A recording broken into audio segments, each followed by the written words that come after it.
শূন্য পকেট থেকেও শুরু করা যায়, জানেন আপনি?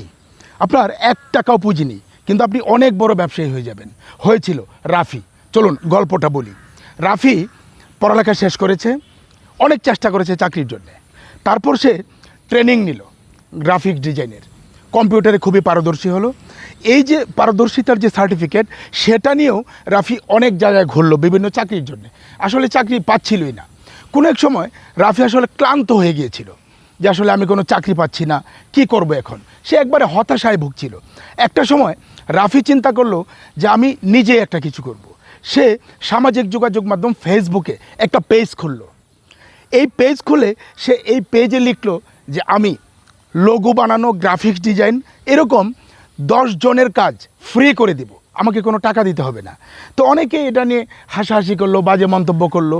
একটা সময় 1-2 জন লোক তাকে অর্ডার করলো যে আপনি আমার এই কাজটি করে দেন, আপনি যেহেতু কোনো টাকা নেবেন না, কাজের মান কেমন হয় দেখি।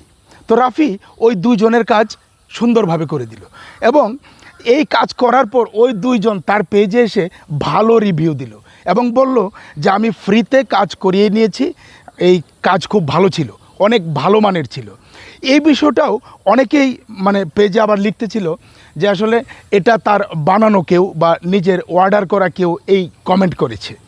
এই বিষয়টা নিয়ে রাফি আসলে খুব একেবারে কেমন যেন হতাশ হয়ে পড়ছিল। কিন্তু রাফি হাল ছাড়ার পাত্র নয়। সে আস্তে আস্তে এই ফ্রিতে কাজ করবে এই বিষয়টা সে চালিয়ে যাচ্ছিল। একসময় আরও কয়েকজন তাকে অর্ডার দিল এবং সে ফ্রিতেই কাজ করে দিল। ফ্রিতে কাজ পেয়ে যারা কাজ পাচ্ছে এবং ডিজাইন ভালো পাচ্ছে, তার কাজের মান ভালো, তারা আবার রিভিউ দিতে শুরু করলো। এইভাবে রাফি প্রায় 3 মাস একাধারে অনেকের কাজ করে দিল, সবাই আসলে রিভিউ দিতে থাকলো।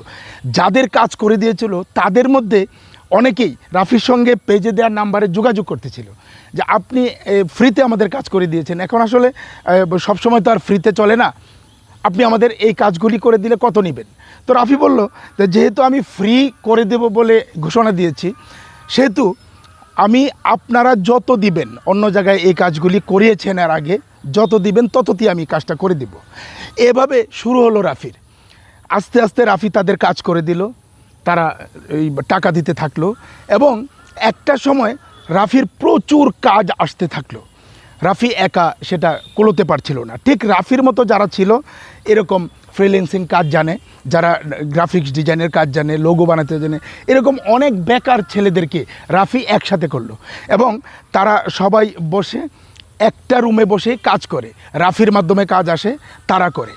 বর্তমানে রাফির এই যে আইটি ফার্ম, এটা অনেক বড়। 50টা ছেলে যারা একসময় বেকার ছিল, তারা এখানে কাজ করছে এবং প্রতিনিয়তই কাজ আসছে। রাফির শুরুটা হয়েছিল শুধুমাত্র একটা ল্যাপটপ দিয়ে, শূন্য পকেটে। 1 টাকাও রাফির পুঁজি ছিল না। তার যে সাহস ছিল ফ্রিতে কাজ করে দেওয়ার, এই সাহসটা অনেকেরই হয় না। আসলে আপনার যদি প্রতিভা থাকে, আপনি যদি কাজ জানেন, আপনার যদি ভিতরে প্রতিভা বিকশিত করতে চান, তাহলে প্রথম এইভাবে শুরু করতে পারেন। রাফি কিন্তু প্রথম এইভাবে শুরু করেছিল, এবং এখন রাফি 50 জন ছেলের টিম লিডার। রাফি নিজেও কাজ করে, ওই 50 জন ছেলে যে কাজ করে ওই জায়গা থেকেও রাফি একটা কমিশন নেয়, কারণ রাফির মাধ্যমে কাজগুলি আসে।